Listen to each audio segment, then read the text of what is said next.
The testimonies featured on this channel are presented as received, reflecting the personal experiences and perspectives of the individuals who have generously shared them with us. We encourage our viewers to approach these testimonies with compassion and understanding as they represent the personal journeys of those involved. Feel free to share your thoughts and experiences with us in the comments. Please also subscribe to be part of the family. Thank you for your understanding. My name is Khaled A.I. Masri. I was born in Raqqa, Syria, a city that would later become infamous as the capital of a terrorist caliphate. My earliest memories are of dust and conflict, the constant rumble of explosions in the distance, the wail of mothers who had lost their sons, and the stern face of my father as he taught me that our suffering had meaning. Every evening after sunset prayers, my father would gather my brothers and me around our small living room. "Listen, my sons," he would say, his eyes gleaming with fervor, "this world is temporary. Our true purpose is to prepare for the next life."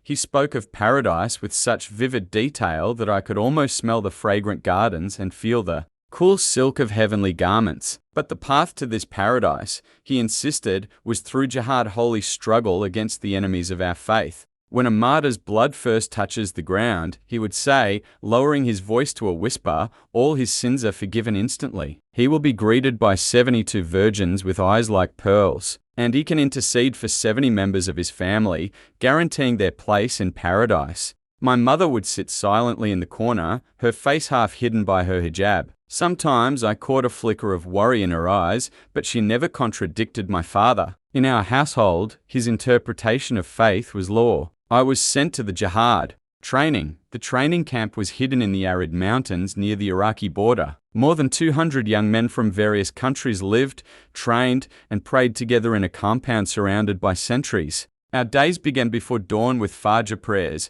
followed by physical training that pushed our bodies to the breaking point. I still remember my first day running for miles in the desert heat, my lungs burning and legs trembling. When I collapsed, unable to take another step, a trainer named Mahmoud stood over me. "Get up," he said coldly. "The pain you feel now is nothing compared to what the enemies of Islam suffer in hell. Always remember that. When you meet the unbelievers in battle, strike their necks," he would recite, his finger stabbing the air for emphasis. "This is not just permission, brothers, it is a divine command." At night, we watched propaganda videos showing the suffering of Muslims around the world, carefully edited to inflame our anger. Images of dead children in Gaza, bombed mosques in Iraq, and humiliated prisoners blended together into a narrative of persecution that demanded vengeance. After 3 months of training, we received our weapons, Russian-made AK-47s, worn but reliable. I remember the weight of it in my hands, how it felt like an extension of my body. During target practice, I excelled, earning praise from my commanders.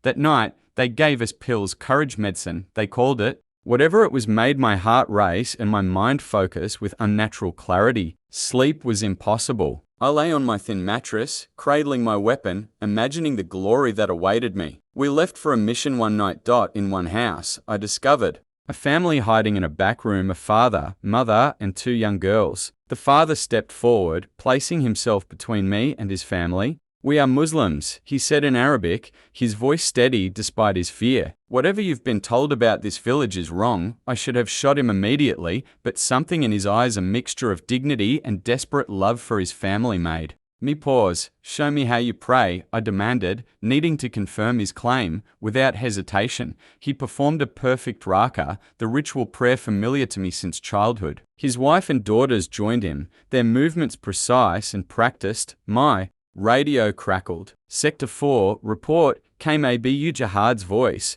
I looked at the family, then at my weapon. "Clear," I responded. Moving to the next house, before leaving I whispered, "Lock this door. Don't make a sound until morning." As I stepped out, one of my colleagues signaled me and we entered another house. Immediately we entered the house. Someone fired gun at my right arm and we wheeled to the camp. I tried to call out, but no sound escaped my parched throat. Panic rose within me as I realized I could neither move nor cry for help. I left my physical body. Then came the voices, whispers. At first, growing louder until they filled my consciousness. Languages I knew and many I didn't, all expressing the same primal emotions: pain, regret, despair. Among them, I began to recognize familiar voices: fighters who had died on missions, leaders who had been martyred, victims whose lives I had taken. They called my name, their tones accusing. "You believed our lies," said one voice I recognized as Sheikh Hassan's. "Now you share our fate." The darkness shifted, revealing figures now clearly visible. Some were burning yet never consumed, others were being torn apart only to reform and suffer anew. I recognized faces: my commander who had died in Aleppo, fighters who had blown themselves up in marketplaces, and most horrifying of all, civilians I had killed. A child approached me, the same one I had seen clutched in her mother's arms during my first mission. Her small face was solemn, her eyes ancient with suffering. "Why?" she asked simply. The single word carried the weight of all my crimes. I wanted to explain, to justify, to beg forgiveness, but still I could make no sound. My silent scream echoed only within my own mind. This was Jahannam, hell, but not as I had been taught. There were no righteous martyrs here, no 72 virgins, no divine approval. Only truth stripped of all illusion, the reality of what we had done and what we had become. Time lost all meaning in this place. I might have been there for moments or millennia. My consciousness expanded to experience every life I had taken there. Hopes, dreams, loves, and fears became mine. I felt the grief of mothers who lost children to my bullets, the terror of men facing execution, the despair of communities destroyed by our violence. Just when I thought I could bear no more, when the weight of my sins threatened to annihilate whatever remained of my soul, something changed in the oppressive atmosphere. A pinpoint of light appeared in the distance, growing steadily brighter as it approached. The suffering souls around me shrank back from this light, their wails intensifying. But I felt drawn to it, desperate for any relief from the darkness. As the light grew closer, I could discern a figure within it, a man walking calmly through the chaos of torment. His appearance wasn't what I expected. He wasn't the fierce warrior prophet I had been taught to revere, nor the pale European Jesus of the paintings I had been taught to despise. This man's features reflected the land of his birth: olive skin, dark hair, eyes that held both strength and gentleness. He knelt beside me, and the pain that had consumed my body receded. For the first time since arriving in this place, I could move. I shrank back, certain I deserved no relief, no comfort. "Kaled," he said, my name sounding like a song in his voice. There was no condemnation in his tone, only a sadness that broke what remained of my heart. "You have been deceived," he continued, his Aramaic somehow perfectly understandable to me. "Those who taught you to kill in God's name have perverted the truth. They used faith as a weapon, twisting sacred words to justify their thirst for power and blood." His eyes held mine, and I couldn't look away. In them, I saw reflected every moment of my life, not just my crimes, but also my childhood innocence, my mother's love, my genuine desire to serve God. "You were a child led astray," he said. "Your hands have done terrible things, but your soul is not beyond redemption. I died for you, Kaled, for all who have lost their way. Who are you?" I finally managed to whisper, though I already knew the answer. "I am Yeshua," he replied, using the name Jesus would have been called in his lifetime. "And I have come to bring you home. I don't deserve mercy," I said, tears flowing freely now. "I killed in the name of God. I believed lies." He placed his hand on my chest, directly over my heart. "Your sins are many," he acknowledged, "but my love is greater. Do you wish to remain here, or will you take my hand and follow me?" Around us, the darkness seemed to press closer, as if fighting to keep its claim on me. The voices grew more insistent, reminding me of my unworthiness, my crimes, my betrayals, yet the choice was clear. I reached for his extended hand with a desperation born of complete surrender. "Help me," I pleaded. As our hands touched, light gradually disappeared, and I felt a pull, a force bringing back to my physical body. Consciousness returned with a rush of sensation: beeping machines, antiseptic smells, and pain, though different from the spiritual torment I had endured. I opened my eyes to fluorescent lights and white ceiling tiles. A hospital. "He's awake," a nurse's excited voice, speaking Arabic with a Lebanese accent. Faces appeared above me, doctors and nurses looking down with professional concern. One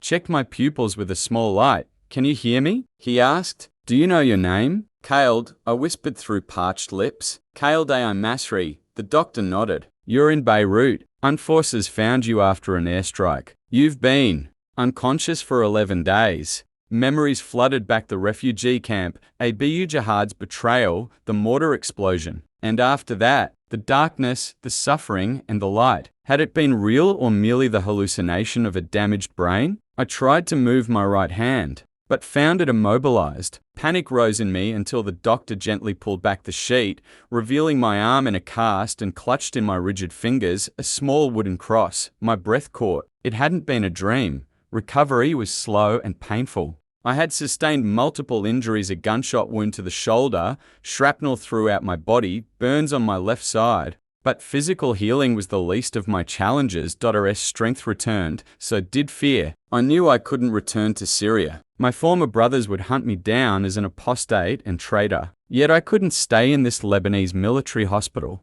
either. Once they discovered my identity, I would face imprisonment or worse. On my 15th day of consciousness, as I contemplated my impossible situation, an elderly custodian entered my room. He worked methodically, mopping the floor while humming a tune I didn't recognize. Before leaving, he paused by my bed. "Not all who wear crosses around their necks follow the Prince of Peace," he said quietly in Arabic. "But I see you hold one in your heart." I stared at him, wondering how he could know. He slipped a piece of paper under my pillow. "When you're ready to leave, friends are waiting." That night, as the ward grew quiet, I unfolded the paper. It contained an address in Beirut's Christian quarter and a simple instruction: "Come at midnight tomorrow. Wear the clothes by your bed." The following evening, I found hospital scrubs and a lab coat tucked beneath my bed. With heart pounding, I dressed, tucked my few possessions including the precious cross into a pocket, and walked out of my room with the measured pace of hospital staff. No one stopped me. Outside,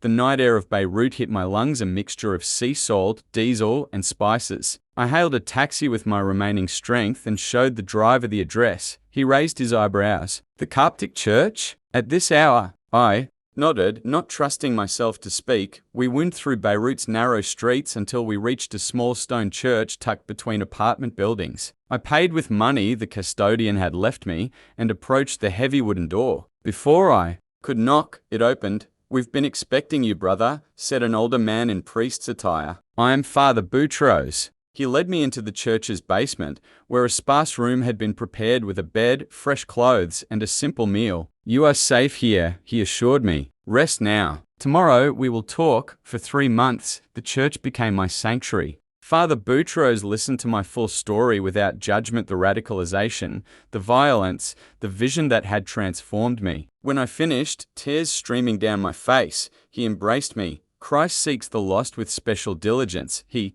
said. "Your testimony can save others from the path you walked." Slowly, I began to study the Gospels, comparing Jesus' teachings of love, forgiveness, and peace with the twisted doctrine that had led me to commit atrocities. The contrast was stark, heartbreaking. My baptism came on a quiet Sunday morning. As Father Boutros submerged me in the water, I felt the symbolic drowning of my old self, the terrorist, the murderer, and the birth of a new creation. The small congregation welcomed me with embraces and tears, accepting me despite knowing fragments of my past. But safety couldn't last forever. Word spread through refugee networks that a former fighter was living among the Christians. Threats began arriving at the church, first vague, then specific. A severed goat's head was left on the steps, a warning I understood all too well. "You must leave Lebanon," Father Boutros told me one evening. "Not just for your safety, but for everyone here." Through underground Christian networks, arrangements were made. I received new identification papers and passage on a cargo ship bound for Cyprus. From there, I would travel to a country where I could seek asylum and begin my mission of testimony. The night before my departure, Father Boutros gave me a Bible. "Your weapon now is truth," he said. "Speak it boldly, but always in love."